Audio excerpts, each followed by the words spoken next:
Hello, I am Kory Mathewson, and today I'm very excited to tell you a little bit about the future of live theater.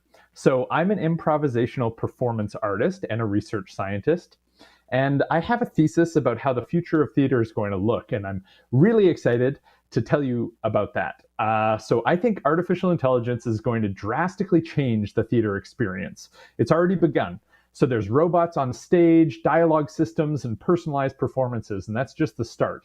Artists are challenging the fabric of reality and exploring just how live theater needs to be. So I want to start with a story. This is a photo from a visit of mine to London in September 2019. So I went there to see some great friends and collaborators on their fantastic show, Showstopper, the improvised musical. This is in the Criterion Theatre in London's West End. I was so excited to see my friends live on stage improvising a musical. I love this moment in particular, the moment before the performance begins, when the audience is slowly shuffling in and the murmur of the crowd is rising and falling with anticipation. This is the calm before the storm. And in this moment, anything is possible. And that's what theater is really for. It's the realm of imagination where anything can happen, where everything can happen, and it happens live before your very eyes. But what is live theater anyway? Simply put, I define live theater as a live performance in front of a live audience. But does the performer need to be alive? Does the audience need to be alive? In the past, yes, for sure. And in the now, less so. And in the future theater, no. So I think this talk is more relevant than ever due to the pandemic-induced global creative constipation. The pandemic accelerated our global alone togetherness, and isolation restricted live audiences. But creators don't stop creating, and we humans continue to seek artistic inputs. COVID-19 abruptly pushed many artists online, and they had to reach audiences in new and interesting ways. Live streaming had its bumps everywhere. Are you muted? And especially in live theater, it was hard for live performers to quickly scale up and compete with streaming services, which offered nearly unlimited television shows and movies. And this led me to, and some others, to ask big questions like, what is the theater of the future in a digitally connected world? And how is theater of the future prepared, produced, and performed? So, theater is an act of co-creativity. It's a creative dialogue between the performers on stage and the audience. Creatives are provocateurs who predict the future and interpret the past into simulated realities that tell us something important we ought to know now in the moment. And the audience's role is paramount. They complete the loop of creation through their interaction. So in this way, theater is a co-authoritative experience, as my friend Dante Camarena likes to say.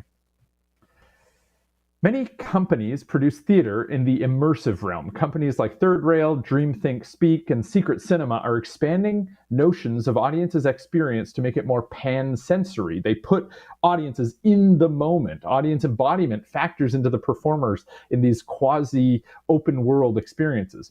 In this interactive site-specific work, Sleep No More from Punch Drunk, Macbeth is situated in a dim 1930s era hotel that audience members are invited to navigate on their own, non-linearly. And future theater will broadcast information to the audience. But not only will they broadcast, it'll be full of interaction. Audience members may be invited into the production physically, as in Sleep No More, or providing information or context using subchannels like chat and text messages and audio-video responses. This is something I did in my 2019 production of Improbotics, where audience members engaged in text message conversations with chatbots, and then the lines from the human side of those conversations were used as dialogue later in the show. Audience interaction can begin well before audiences enter into the venue and end well after. By using information that ticket purchasers provided before the show, components of a show can be personally tailored and adapted, as was done masterfully in Hit Bang's show Surveil, which used a combination of rapid back-channel hacking and online information gathering to bring details of audience members into the live production. All of this was done, of course, with informed consent of audience members. The content of the performance can be adapted night to night, performance to performance, thanks to the incredible abilities of artificial intelligence, such as is done in Iode, a new play from Tiny Bear Jaw's Elena Bellier, with Anna Cooley and Toni Morrison.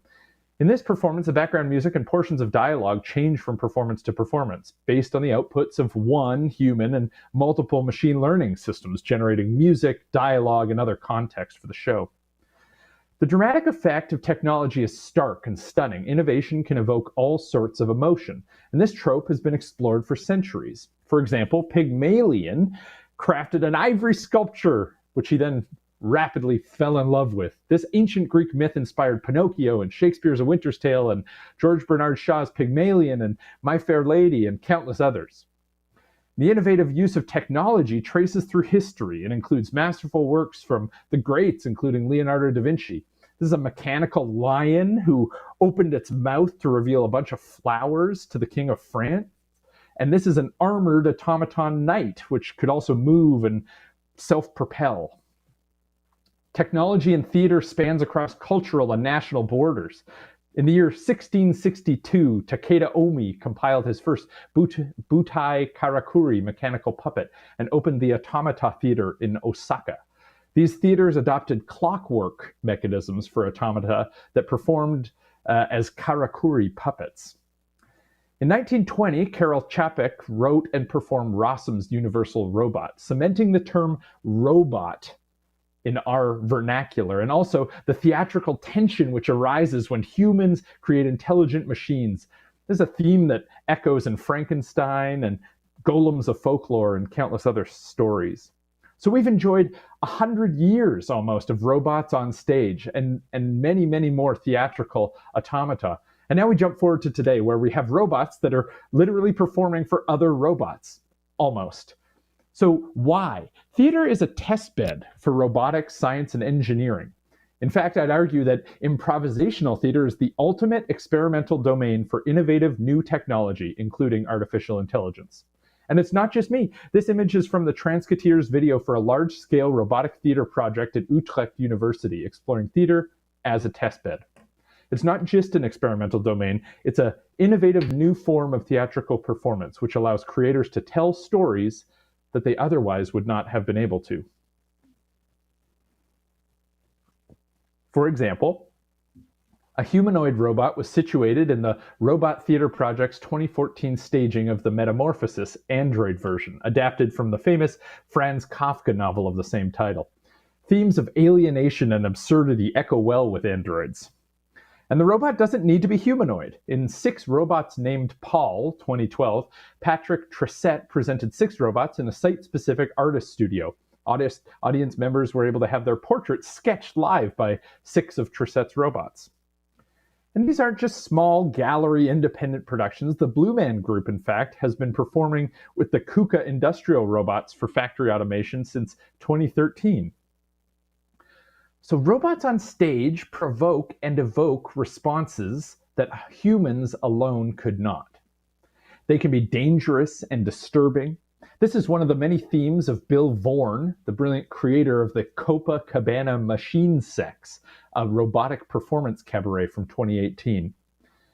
And the audiences and robots could even act as a single entity, as was done in Bill Vaughan's staging of Inferno, a robotic performance inspired by the representation of the different levels of hell from Dante's Inferno. Machines are installed on the viewer's body. Sometimes the viewers are free to move, and sometimes they're forced by the machines to act or react in a certain way. There need not be robotic elements in, for example, Nobody Lives Here, Odo, in 2020. This interactive theater installation for 5 humans and an AI. The AI character lived on stage as cameras and screens and microphones and smartphones, and its goal was to collect stories to understand how the human world worked. And the humans may not be there to perform with the machines, as was done for a 3 robo-thespian performance of Prince Ferrix and Princess Crystal at the Copernicus Science Center all the way back in 2010. Robotic co-performers have been explored in dramatic theater, site-specific theater, improvised theater, and dance, and many other formats as well. For dance, for example, this is the Uncanny Robots project in 2019, where they created a 15-minute dance duet choreographed and featuring Belinda McGuire and a KUKA robot dancing together.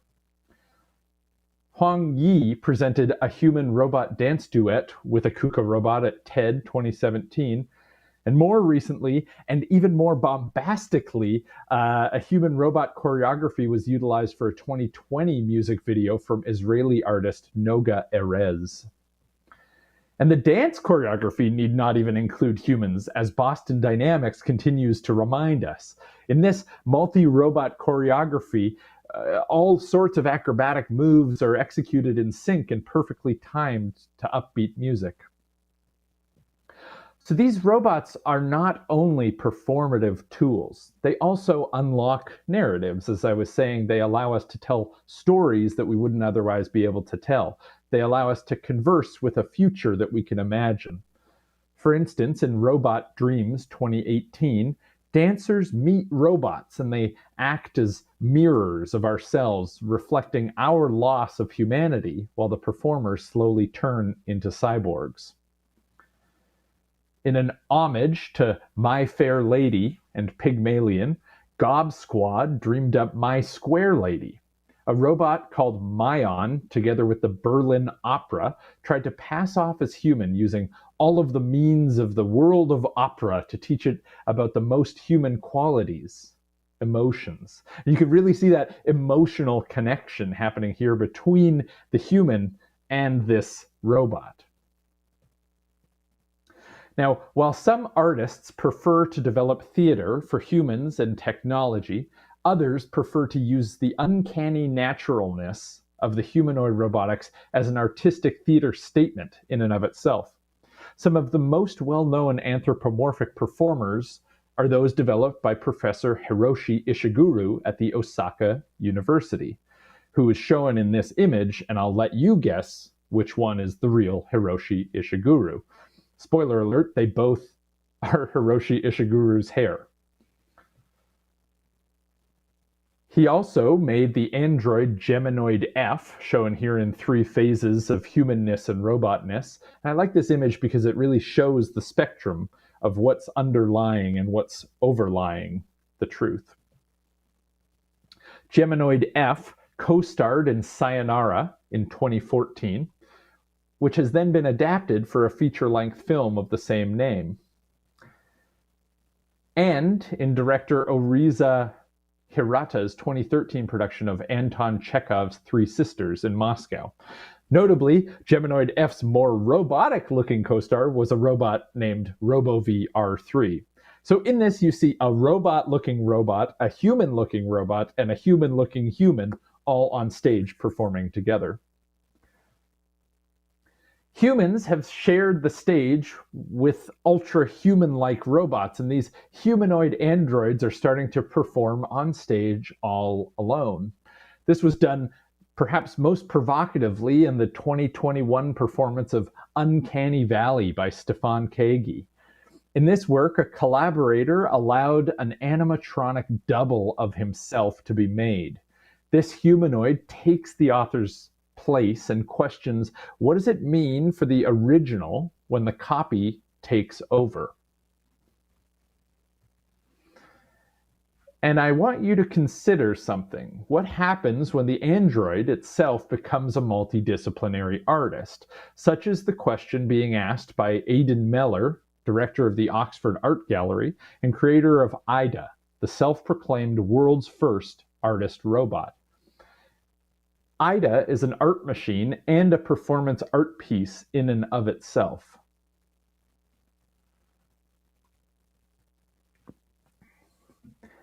Is it making art? Is it art? Or is our experience of it art? And a humanoid creation challenging our vision of what it means to be human is something that is not explored only by Ida. Many of you may know Sophia by Hanson Robotics, 2016. In 2017, Sophia was actually the first robot to receive citizenship of any country. And this is a photo of Thomas Riccio, the creative director of Hanson Robotics, driving in a convertible with Sophia. Now, while the humanoid robot might be unsettling it need not even be a robotic performer to explore machine immersion in humanity. This is explored by a recent innovation which situates Hua Zhibing as the first digital student at Tsinghua University. It's based on the latest version of a China-developed deep learning model called WuDao 2.0. Now, it's hard from the media which covered the story what exactly a digital university student means. But the idea of machine learning systems becoming citizens or students at university challenges our notions of what's real, what's possible, and what is theater when it's situated in our own world. But let's take a step back to the theater stage, something we can wrap our minds around a little bit easier. This time realizing that we don't necessarily need to have humanoid robotics or robots on stage for something to be the future of live theater. For instance, in AI, when a robot writes a play in 2021, theater, hard to say, the AI is tasked with writing a script for a play. It uses a large language model to generate the play script, or 90% of the originally Czech script, as the creators claim. And then the script itself is directed and performed by humans. So how does the AI work creatively, and what is the role of the AI and the machine in this co-creative dialogue? This is something I really like that this particular play opens up. And in a similar vein, in AI 2021 at the Young Vic Theatre in London, England, the deep learning system GPT-3 from OpenAI was used to generate human-like dialogue and script. In this unique hybrid of research and performance from director Jennifer Tang, the script and insights into how the artists collaborate with the system was brought to life by writers, actors, and the whole company across a series of evenings. If you don't know about it, I'd recommend in particular you look at AI from the Young Vic in London. But I believe that there's something that's perhaps missing in a lot of these large-scale language model humanoid robotic mainstage productions. Something very special that's captured in this photo from an immersive performance that I staged in 2019 in Edmonton, Alberta, Canada. That thing that's missing is joy, delight, play, fun. It happens in the one-on-one interactions between minds. And humans and robots have a unique relationship, we're compelled towards them. And as long as we continue to explore that relationship in intimate settings, it allows us to dig deep into what these sorts of stories can be. Why? Why do we like these robots so much? Well, they're cute. They're pretty cute. They're adorable. They kind of look like us. They've got arms and legs and a head and eyes in the right place.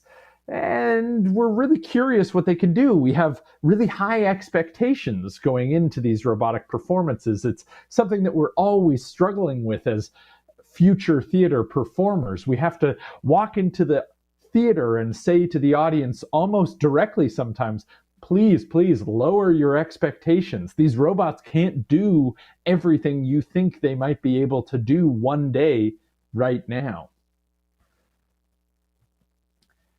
And this is exactly what motivates my work in putting humans and robotic performers on stage together to create improvised theater.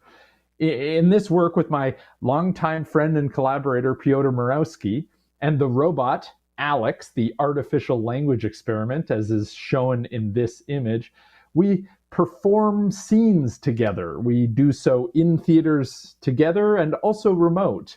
For instance, in this particular performance, I was performing halfway around the world to another audience in Portland, Oregon, as Piotr and Alex, here situated on JD Robot, performed to a live audience in London, England.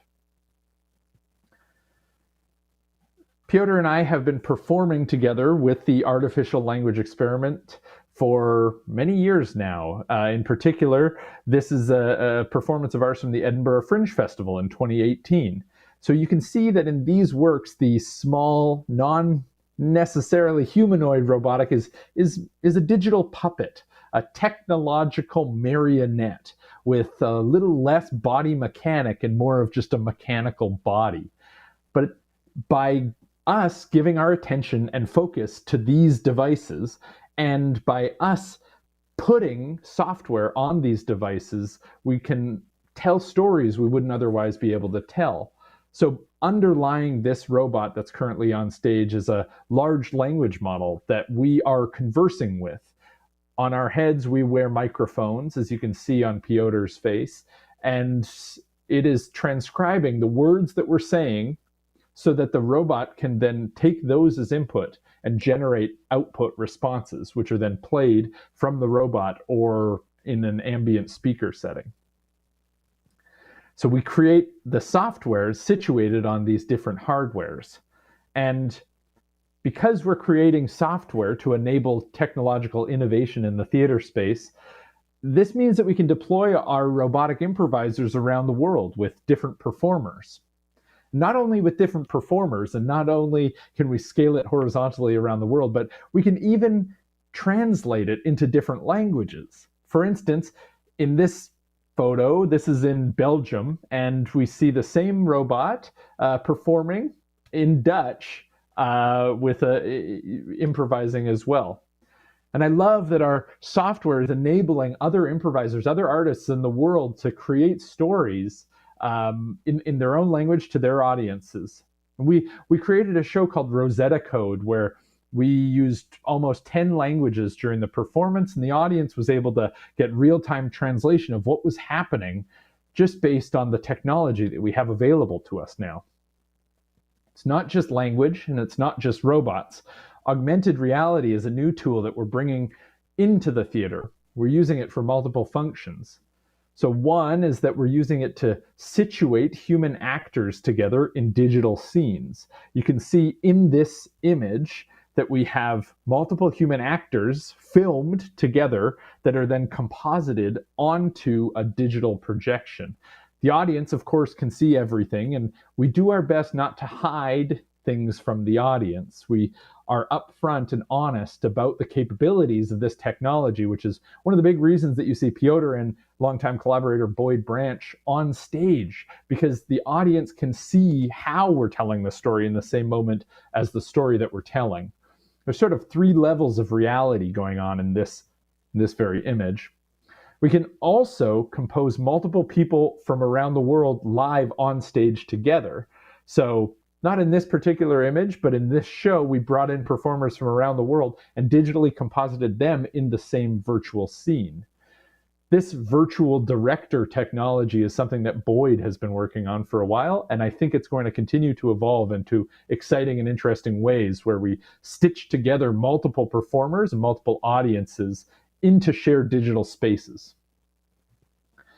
We can use all sorts of new interesting and exciting machine learning technologies. As I told you a little bit about, we have language models that we can use. We can also structure stories in the way that we tell stories. We can use the language models as narrators. But it's not just language. We can also use image models and sound models. So, for instance, in this particular performance scene, we had a generative adversarial network, or a GAN, which was generating images to build creative expressions that are unique and novel and live and in the moment.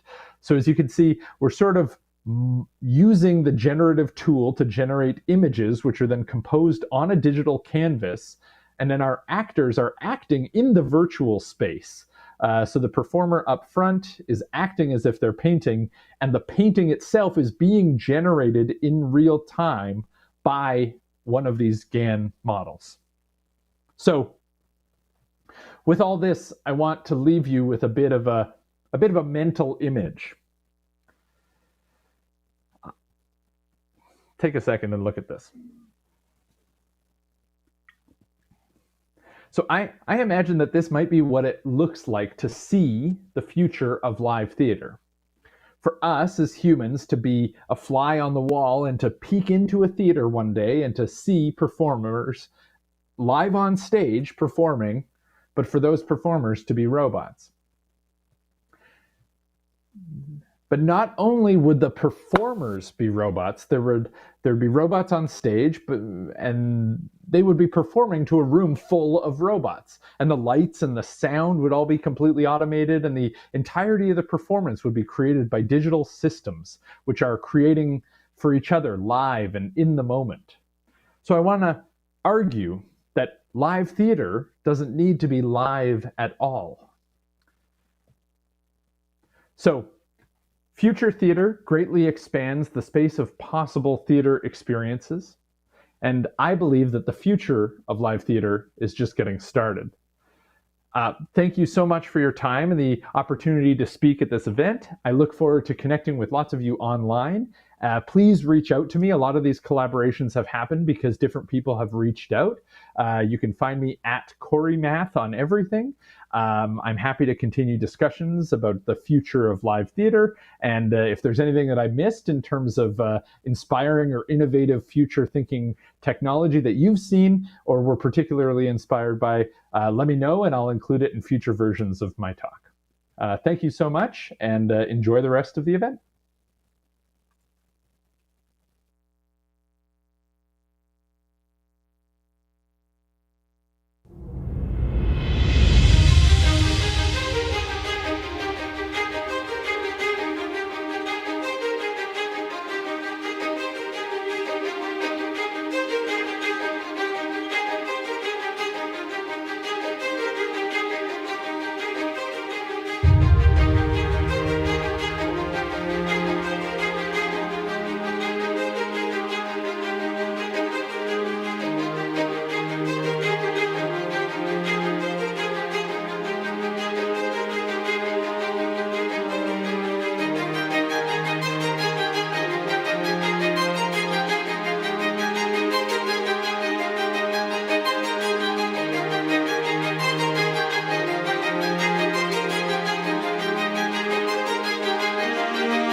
Chez Numana, nous sommes un catalyseur d'écosystèmes technologiques. Avec nos partenaires, nous réunissons les gens qui innovent afin de créer plus de valeur pour l'industrie des technologies et pour tout le Québec. Chaque jour, nous posons des gestes qui contribuent à faire émerger des solutions. Nous faisons en sorte que ce qui est aujourd'hui une opportunité devienne demain une réalité.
comprenons les défis, les enjeux, puis la réalité des entreprises. Nous sommes des spécialistes pour vous soutenir dans la gestion des ressources humaines et la